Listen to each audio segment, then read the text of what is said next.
ஓம் தத்புருஷாய வித்மஹே மகாதேவாய தீமஹி தன்னோ ருத்ர பிரசோதயாத். 12 ஆண்டுகளுக்கு பிறகு நடக்கும் குரு வக்ர பெயர்ச்சி.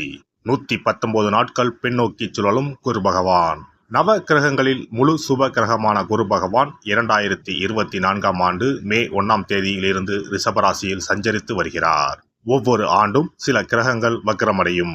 அந்த வகையில் அக்டோபர் மாதம் 9ஆம் தேதி குரு பகவான் ரிஷபராசியில் வக்ரமடைகிறார். இதன் தாக்கம் என்ன? குரு வக்ர பெயர்ச்சி என்றால் என்ன? எத்தனை நாட்கள் நீடிக்கும் என்று பார்க்கலாம். குரு பகவான் இந்த ஆண்டு அக்டோபர் மாதம் 9ஆம் தேதி புதன்கிழமை ரிஷபராசியில் வக்ரமாகி பின்னோக்கி செல்வார். பிப்ரவரி 4, 2025ஆம் ஆண்டு வரை இந்த நிலை நீடிக்கும். வக்ரம் என்பது நேராக செல்லக்கூடிய ஒரு கிரகம் பின்னோக்கி செல்வதை குறிக்கும். ரிஷபராசியில் சஞ்சரிக்கும் குரு பகவான் அடுத்து மிதுன ராசிக்கு செல்லாமல் பின்னோக்கி ரிஷபத்தில் ரோகிணி மற்றும் கிருத்திகை நட்சத்திரத்தில் சுழல்வது குரு வக்ர பெயர்ச்சியை குறிக்கும். ஒவ்வொரு ராசிக்கும் குரு வக்ர பெயர்ச்சி கணிசமான தாக்கங்களை, நல்ல பலன்களை அல்லது தடைகளை ஏற்படுத்தலாம். ஆனால் பொதுவாக குரு வக்ரம் அடைவது என்பது சுப காரிய தடை, விரிவாக்கம், வளர்ச்சி போன்றவற்றில் பாதிப்பு ஏற்படும்.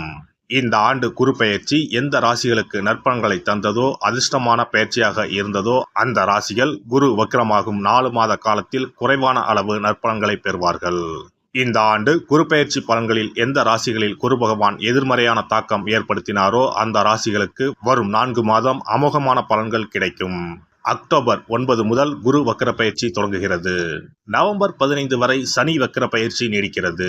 கிட்டத்தட்ட 40 நாட்கள் 2 முக்கியமான கிரகங்கள் வக்கிரமாக சஞ்சரிக்கிறது.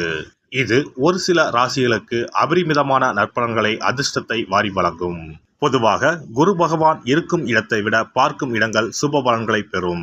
குரு பகவான் ரிஷபராசியில் இருந்து 5ஆம் பார்வையாக கன்னி ராசியையும், 7ஆம் பார்வையாக விருச்சிக ராசியையும், 9ஆம் பார்வையாக மகர ராசியையும் பார்க்கிறார். வக்ரமடைந்த குரு பார்வையால் சில ராசிக்காரர்கள் ராஜாதி ராஜ யோகம் பெறப்போகின்றனர். இனி இந்த வக்ர பெயர்ச்சியால் உங்கள் ராசிக்கான சுப பலன் என்ன என்பதனையும், அசுப பலன் ஏற்படுமாயின் ராசிக்காரர்கள் செய்ய வேண்டிய பரிகாரம் என்ன, வழிபட வேண்டிய தெய்வம் யார் என்பதனை பற்றியும் விரிவாக காண்போம். உங்கள் வாழ்வில் வளமும் நலமும் செல்வ செழிப்பும் பெற்று வாழ்வில் உயரிய நிலையை அடைய எல்லாம் வல்ல எம்பெருமானை வேண்டி விரும்பி கேட்டுக்கொள்கிறேன். துலாம் ராசி அன்பர்களே, துலாம் ராசியை ஆளும் கிரகம் சுக்கிரன் என்பதால் குரு பகவான் துலாம் ராசிக்கு பகை கிரகம் ஆவார். ஏற்கனவே 2024 குரு பெயர்ச்சி துலாம் ராசிக்கு அஷ்டம குருவாக இருக்கிறது. மேலும் குரு வக்ரம் ஆவது திடீர் அதிர்ஷ்டம், பொருளாதார அபிவிருத்தி, எதிர்பார்ப்பை விட பல மடங்கு வளர்ச்சி என்று மிகப்பெரிய யோகத்தை தரவிருக்கிறது. இந்த காலகட்டத்தில் வண்டி வாகனங்களில் செல்லும் போது கவனம் தேவை. சிலர் போக்குவரத்து விதிகளை மதிக்காமல் அபராதம் கூட கட்ட வேண்டி இருக்கலாம். அதனால் போக்குவரத்து விதிகளுக்கு அதிக முக்கியத்துவம் தாருங்கள். அரசு வகையில் தேவையில்லாத வழக்குகள் அல்லது அபராதங்கள் ஏற்படாமல் பார்த்து கொள்ளுங்கள். உடல் ஆரோக்கியத்தில் அவ்வப்போது சின்ன சின்ன பாதிப்புகள் வந்து சேரலாம். அதனால் உடல் ஆரோக்கியத்தில் கூடுதல் கவனத்துடன் இருந்து கொள்ளுங்கள். வெளி இடங்களுக்கு செல்லும் போது உணவு விஷயத்தில் கூடுதல் அக்கறை எடுத்துக் கொள்ளுங்கள். மொத்தத்தில் ஒவ்வாமை போன்ற பிரச்சனைகள் ஏற்பட வாய்ப்புள்ளது. பொருளாதாரம் ஏற்ற இறக்கமாக இருந்தாலும் கூட சமாளித்து விடுவீர்கள். எனினும் இந்த காலகட்டத்தில் குறிப்பாக சிக்கனத்தை கடைபிடிப்பது நன்மையை தரும். மற்றபடி குடும்பத்தில் சுபகாரிய பேச்சுவார்த்தை தாமதமானாலும் கூட இறுதியில் எல்லாம் நல்லபடியாக நடந்தேறும். சிலருக்கு வீடு வாகனம் தொடர்பாக புதிய கடன்கள் கூட உதயமாகலாம். வெளிநாடு செல்லும் பாக்கியம் தாமதமாகாமல் இருக்க இறைவனை வேண்டிக் கொள்ளுங்கள். உத்தியோகத்தில் கூடுதல் கவனத்துடன் இருந்து கொள்ளுங்கள். உங்களை நம்பி கொடுக்கப்பட்ட வேலைகளை நீங்களே செய்வது நல்லது. பிறரை நம்பி ஒப்படைக்க வேண்டாம். விடுப்பு விஷயங்களில் கூட கூடுதல் கவனத்துடன் இருக்க வேண்டும். திடீர் பயணங்கள் அலைச்சலை தரும் என்பதால் முடிந்த வரையில் பயணங்களை திட்டமிட்டு செய்யுங்கள். அதே போல பயணங்களில் கூடுதல் விழிப்புணர்வுடன் இருந்து கொள்ளுங்கள். மொத்தத்தில் மேல் அதிகாரிகளை அதிகம் அனுசரித்து செல்ல வேண்டிய காலகட்டம் இதுவாகும். இந்த காலகட்டத்தில் வேலை மாறுவது நல்லதல்ல. புதிதாக வேலை தேடும் அன்பர்கள் கூட இப்போதைக்கு கிடைக்கும் வேலையை பார்ப்பது நல்லது. புதிய தொழில் தொடங்கவும் இது ஏற்ற நேரம் இல்லை. அதே போல தொழில் அல்லது வியாபாரத்தில் அவ்வப்போது தொய்வு நிலை காணப்பட்டாலும் கூட இறுதியில் அதனை சமாளித்து விடுவீர்கள். சக வியாபாரிகளை பகைத்து கொள்ளாமல் இருப்பது நல்லது. சிலருக்கு அரசு வகையில் கெடுபிடிகள் அதிகரிக்க இடம் உண்டு. அதனால் அரசுக்கு செலுத்த வேண்டிய வரி பாக்கிகளை செலுத்தி விடுவது நல்லது. கொடுக்கல் வாங்கல் போன்ற விஷயங்களில் அதிக முதலீடுகளை செய்யும் சமயத்தில் கூடுதல் கவனத்துடன் இருக்க வேண்டும். தொழில் அல்லது வியாபாரத்தில் புதிய கடன்கள் ஏற்பட வாய்ப்புள்ளது. கவனமாக இருப்பது நன்மை தரும். அரசியல்வாதிகள் தங்களது செல்வாக்கை காப்பாற்றிக் கொள்ள அதிகம் பாடுபட வேண்டியிருக்கும். குறிப்பாக மேடை பேச்சுகளில் கவனமுடன் இருக்க வேண்டும். விவசாயிகள் எதிர்பார்க்கும் லாபத்தை பெற கூடுதல் முயற்சிகளை எடுக்க வேண்டி இருக்கும். அரசு உதவிகள் சீக்கிரம் கிடைக்க இறைவனை வேண்டிக் கொள்ளுங்கள். கலைஞர்கள் இப்போதைக்கு கிடைக்கும் வாய்ப்புகளை பயன்படுத்தி முன்னேற பாருங்கள். ஒப்பந்தங்களில் கையெழுத்திடும் சமயத்தில் கவனத்துடன் இருப்பது நன்மையை தரும். பெண்கள் உடல் ஆரோக்கியத்தில் கூடுதல் கவனம் செலுத்துவது நல்லது. கணவன் மனைவி இடையே இடைவெளி அதிகரிக்காமல் பார்த்துக் கொள்ளுங்கள். முடிந்த வரையில் பிரச்சனைகளை பேசி தீர்த்துக் கொள்ளுங்கள். வண்டி வாகனங்களில் செல்லும் சமயத்திலும் மற்றும் பேருந்துகளில் ஏறு சமயத்திலும் கூடுதல் கவனத்துடன் இருப்பது நன்மையை தரும். மாணவர்கள் கல்வியில் கூடுதல் கவனம் செலுத்த வேண்டிய தருணம் இது. முடிந்த வரையில் ஞாபக மறதி போன்ற பிரச்சனைகள் வராமல் பார்த்துக் கொள்ளுங்கள். ஒரு முறையாவது குலதெய்வ கோவிலுக்கு சென்று வாருங்கள்.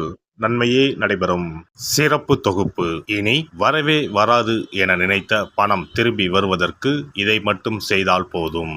நாம் கஷ்டப்பட்டு சேர்த்த அல்லது சம்பாதித்த பணத்தை யாரையாவது நம்பியோ அல்லது அவர்களுக்கு உதவி செய்வதற்காகவோ கொடுத்து ஏமாந்து இருக்கலாம். அப்படி இழந்த பணத்தை திரும்ப இனி வரவே வராது என நினைத்த பணத்தை கூட சில எளிய தாந்திரீக பரிகாரங்களை முறையாக செய்தால் திரும்ப பெற முடியும்.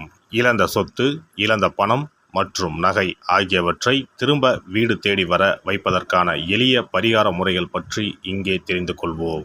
இந்த 2 முறைகளில் எந்த முறை நமக்கு எளிமையானதோ அதை செய்து பயன்பெறலாம். வாங்கிய பணத்தை திருப்பி கொடுக்க முடியாமல் கடன் தொல்லையால் அவதிப்படுபவரைப் போல் பணத்தை கொடுத்துவிட்டு அதை திரும்பி வாங்க முடியாமல் தவிப்பவர்கள் அதிகம் இருக்கத்தான் செய்கிறார்கள். யாராவது அவசரம் என பண உதவி கேட்கும்போது நட்பின் அடிப்படையிலோ அல்லது இருக்கப்பட்ட சிலர் பணம் கொடுத்திருப்பார்கள். ஆனால் பணம் வாங்கிய நபரோ அந்த பணத்தை திருப்பி தராமல் இழுத்தடிக்கலாம். பணம் தர வேண்டிய நபருக்கு சூழ்நிலை காரணமாக பணம் வராமல் உங்களுக்கு திருப்பி தர முடியாமல் இருக்கலாம். அல்லது அந்த நபர் பணத்தை திருப்பி தரும் எண்ணமே இல்லாமல் இருக்கலாம். நீங்களும் பல முறை பணத்தை கேட்டு சலித்துவிட்டு இனி அந்த பணம் நமக்கு வரவே வராது என நினைத்து பணத்தை திருப்பி வாங்குவதற்கான முயற்சியை கூட கைவிட்டிருக்கலாம். இப்படி கொடுத்த பணம் திரும்பி வரவே வராது என நினைத்த பணத்தை உங்களிடம் பணம் வாங்கிய நபரே மனம் மாறி அவராக வந்து உங்களிடம் திருப்பி தருவதற்கு சில எளிய முறைகளை வீட்டிலேயே செய்தால் போதும். பரிகாரம் 1. கற்பூரம் ஒன்றை ஏற்றி அது எரியும் சுடரின் மீது இரும்பு கலந்த ஏதாவது ஒரு தட்டினை காட்ட வேண்டும். இப்படி காட்டும்போது அந்த தட்டில் கரி படலம் ஒன்று உருவாகும். இந்த கரியை உங்களின் வலதுபுற நடுவிரலில் எடுத்து ஒரு தெளிவான வெள்ளை காகிதத்தில் உங்களுக்கு பணம் கொடுக்க வேண்டிய நபரின் பெயரை எழுதி கொள்ளுங்கள். பிறகு அந்த பேப்பரை சிறியதாக மடித்து உள்ளங்கையில் வைத்துக்கொண்டு உங்களுக்கு பணம் கொடுக்க வேண்டிய அந்த நபரின் முகத்தை மனதில் நினைத்து கொண்டு அவர் உங்களுக்கு பணம் கொடுத்து விட்டதாகவும் உங்களுக்கு வரவேண்டிய பணம் அனைத்தும் வந்துவிட்டதாகவும் நினைத்து கொள்ளுங்கள். அந்த நபரின் பெயர் எழுதிய காகிதத்தை வீட்டின் பூஜை அறையில் வைத்து விடுங்கள். பிறகு அதை ஆற்றில் போட்டு விடலாம். பரிகாரம் 2. ஒரு சிறிய கிண்ணத்தில் மஞ்சளை தண்ணீர் கரைத்து எடுத்துக்கொள்ளுங்கள். ஒரு குச்சியால் அந்த மஞ்சளை தொட்டு வெள்ளை காகிதத்தில் பணம் தர வேண்டிய நபரின் பெயரை எழுதி கொள்ளுங்கள். ஓம் ஸ்ரீ கார்த்த வீர்யாஜுனாய நமக என்ற மந்திரத்தை 27 முறை சொல்லி பணம் கொடுக்க வேண்டிய நபர் உங்களுக்கு தர வேண்டிய பணம் அனைத்தையும் கொடுத்து விட்டதாக நினைத்து வேண்டிக் கொண்டு அந்த காகிதத்தை சுற்றி வெள்ளை நூலால் கட்டிவிட வேண்டும். பிறகு அந்த காகிதத்தை ஆற்றிலோ கடலிலோ போட்டுவிட வேண்டும். இந்த 2 முறைகளில் யாருக்கு எது வசதியோ அந்த முறையில் பரிகாரத்தை செய்யலாம். ஏதாவது ஒரு முறையை பின்பற்றினால் போதும். 2 முறைகளிலும் செய்ய வேண்டியது கிடையாது. இந்த பரிகாரத்தை தெற்கு நோக்கி அமர்ந்து செய்ய வேண்டும். இந்த பரிகாரத்தை நம்பிக்கையுடன் தொடர்ந்து செய்து வந்தால் கண்டிப்பாக வராது என நினைத்த பணம் விரைவில் உங்களின் வீடு தேடி வரும்.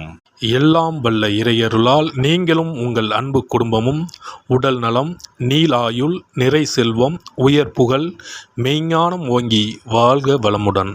இந்த வீடியோ பதிவு உங்களுக்கு பிடித்திருந்தால் லைக் பண்ணுங்க, கமெண்ட் பண்ணுங்க, ஷேர் பண்ணுங்க, மறக்காம சப்ஸ்கிரைப் பண்ணுங்க, பக்கத்துல இருக்கிற பெல் பட்டனை கிளிக் பண்ணுங்க. நன்றி, வணக்கம். ஓம் நமச்சிவாய. சிவாய நம.